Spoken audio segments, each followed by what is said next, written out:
வணக்கம். விசிக மங்களூர் மையம் ஒன்றியம் சார்பாக ஆலோசனை செயற்குழு கூட்டம். ஆகஸ்ட் 17ஆம் தேதி விடுதலை சிறுத்தைகள் கட்சி தலைவர் தொல் திருமாவளவன் பிறந்த நாளை முன்னிட்டு விடுதலை சிறுத்தைகள் கட்சியின் சார்பில் தமிழ் தேசிய எழுச்சி மாநாடு கள்ளக்குறிச்சி மாவட்டம் உளுந்தூர்பேட்டையில் நடைபெற உள்ளது. இதற்கான முன்னேற்பாடு மற்றும் செயல் திட்டங்கள் குறித்து ஆலோசிக்கும் செயற்குழு கூட்டம் திட்டக்குடி சட்டமன்ற தொகுதி மாவட்டம் மங்களூர் மையம் ஒன்றியம் சார்பாக ஆவட்டி தனியார் திருமண மண்டபத்தில் நடைபெற்றது. இந்த கூட்டத்திற்கு மையம் ஒன்றிய செயலாளர் முருகானந்தம் தலைமை தாங்கினார்.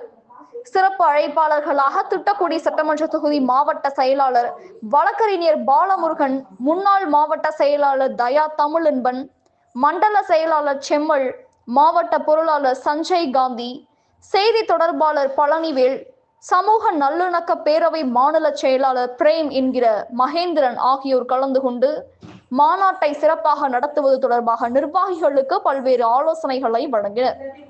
மாவட்ட துணை செயலாளர்கள், நிர்வாக குழு உறுப்பினர்கள் கௌதமன், கோபால், எம்ஜிஆர், தீபா கருப்புசாமி, பாரத வளவன், ரமேஷ், வழக்கறிஞர் கார்த்திகேயன், காசி கணேசன், கௌசல்யா ஆகியோர் கலந்து கொண்டனர். தொடர்ந்து கூட்டத்தில் கலந்து கொண்ட அனைத்து நிர்வாகிகளுக்கும் சால்வை அணிவித்து கௌரவிக்கப்பட்டது. பின்னர் அனைவருக்கும் மதிய உணவு சிக்கன் பிரியாணி வழங்கப்பட்டது. மாவட்ட அமைப்பாளர் கல்லூர் மணிவேல் நன்றி உரை வழங்கினார். கனவு தமிழகம் செய்திகளுக்காக கடலூர் மாவட்ட செய்தியாளர் வி மோகன்ராஜ். செய்திகள் வாசிப்பவர் ஸ்னேகா பொன்வாலி. நன்றி. வணக்கம். ஆகஸ்ட் 17 தமிழர் எழுச்சி நாள், தமிழ் தேசிய எழுச்சி மாநாடை முன்னிட்டு திட்டக்குடி சட்டமன்ற தொகுதியில் மங்களூர் மைய ஒன்றிய செயலாளர் அண்ணன் முருகானந்தன் தலைமையிலே ஒருங்கிணைக்கப்பட்ட இந்த செயற்குழு கூட்டத்திலே 7 தீர்மானங்கள் நிறைவேற்றப்பட்டுள்ளது.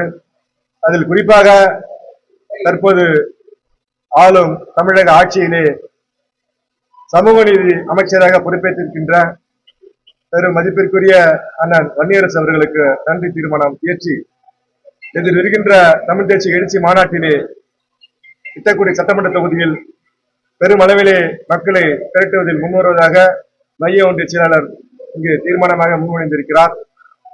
நாங்கள் தலைவர் எழுச்சி தமிழர் எடுக்கின்ற முயற்சி எதுவாக இருந்தாலும் இலக்கு வெற்றியைத்தான் பெற்றுத்தரும் என்பதில் எந்த மாற்றமும் இல்லை என்கின்ற முழக்கத்தை முன்மொழிந்து சாதி ஒழிப்பே தமிழ் தேசிய விடுதலை என்கின்ற முழக்கத்தோடு பெரும் திரளாக இந்த மாநாடை வெற்றி பெற செய்வதில் பங்கேற்கிறோம் என்பதை இதன் மூலமாக தெரிவித்துக் கொள்கிறோம்.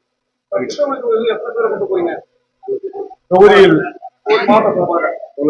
1 லட்சம் பேரை திரட்டுவதென முன்வந்திருக்கிறோம் நிர்வாக குழு சார்பாக.